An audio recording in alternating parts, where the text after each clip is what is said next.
Hey everybody, welcome back to the channel. This channel is called This is China, and today's video is going to focus on, is China the victim or the villain? Right off the bat, let's talk about the peace inside China.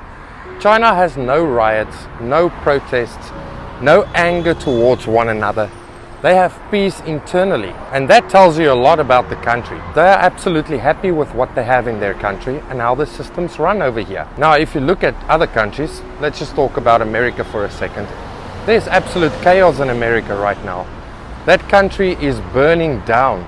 They don't trust their president. They don't even trust both parties trying to run for the office at the moment. Now think of that for a second. They are definitely not happy over there in America, and that gives this unrest, hateful feeling in the country. In China it doesn't exist, so I can't really see how China can be a villain on that point. Let's talk about the CV breakout. Look how China handled it.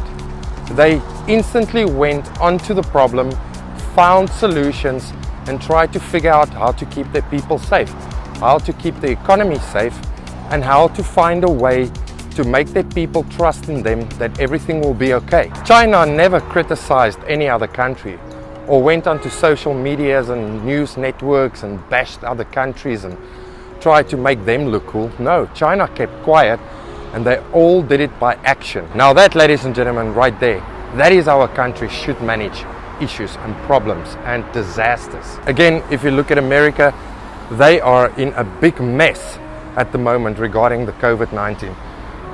The top leaders can't handle it. They don't know how to handle it. They leave their people in this mindset of stress, and they make them believe this will never end. Again, look at China. We are out of trouble. I'm not even wearing my face mask.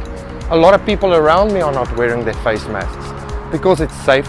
The way China handled it was fantastic. It's an awesome system. They jumped onto the problem and bam, they sorted it out. And yeah, I know there's a lot of people that's going to say, but on Chinese media they bashed all other countries. Listen, my wife is Chinese. She reads news every single day. There were little to none bashing of other countries on Chinese news networks. They did laugh though when foreigners didn't want to wear their face masks. If we look at Hong Kong, again, the world went crazy and they blamed China and they bashed China for implementing a security law in Hong Kong. The truth is, my friends, China went in there to restore law and order. And I think that's what Trump keeps on tweeting out. The funny thing is, both countries agree to law and order. But if China does it in a city like Hong Kong, where youngsters were burning down buildings, setting people alight, breaking down the city, China is the villain. I seriously can't understand it. Double standards. The economy of China is busy growing so strong that they will become the #1 country in the world.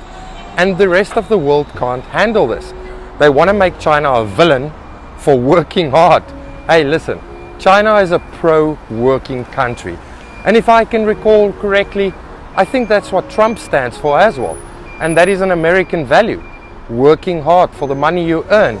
That is what's happening over here in China. The Chinese people are working hard to build up their economy because they want to be #1, but they want to do it without war. And here's something for you to think about. If you don't have work in your country, you will turn to crime. That is what China is busy doing. They are working hard, all of them together, to create more jobs for each and every person of these 1.4 billion people to have a steady income monthly to look after them and their families. Now that for me is amazing, and I can't see why the world will think China is the villain. Chinese people are so sad and oppressed, I hear you say down there in the comment section. Absolutely not. That is an absolute lie. The Chinese people are happy. They know what they want in life. They believe in their government. They believe in their systems. They are goddamn happy of being Chinese. You do get immigrants that go into America and other countries. The Chinese people that do that are normally the guys with a super cool skill. They go abroad, make a ton of money, come back to their home country, and they live an awesome life here in their beloved China. And this is a funny for me. The government works so hard for its people that the people are happy. They love their country, they love the government systems, but instantly the government has been labeled as a villain. Again, the world says China is the villain. I can't understand it. Let's talk about Xinjiang for a minute here. You, my friends, you have been fooled for a very long time by the Western fake news. Listen, let me tell you what is happening in Xinjiang. The Chinese people are fighting terrorism over there and extremism. It's exactly the same as what America does. But again, if China goes into an area and fights against terrorism, then instantly they are labeled as the villain. I seriously again can't get my head around this. You tell me why. And the last point I want to talk about today is the state-controlled media. I think it's a brilliant system because look at what's happening again in America. You have Fox News, you have CNN.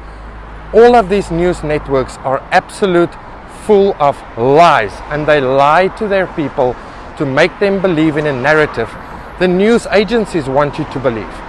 Here in China, they block that from happening. The Chinese government prevent this from happening.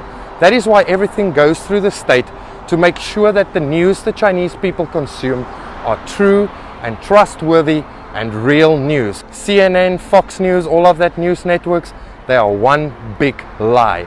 In China, it doesn't happen. So to end of this video, I have a few questions for you guys. A country that upholds unity and sacrifice, is that a terrorist nation? A country that was broken down by war and came out of poverty, is that such an evil thing?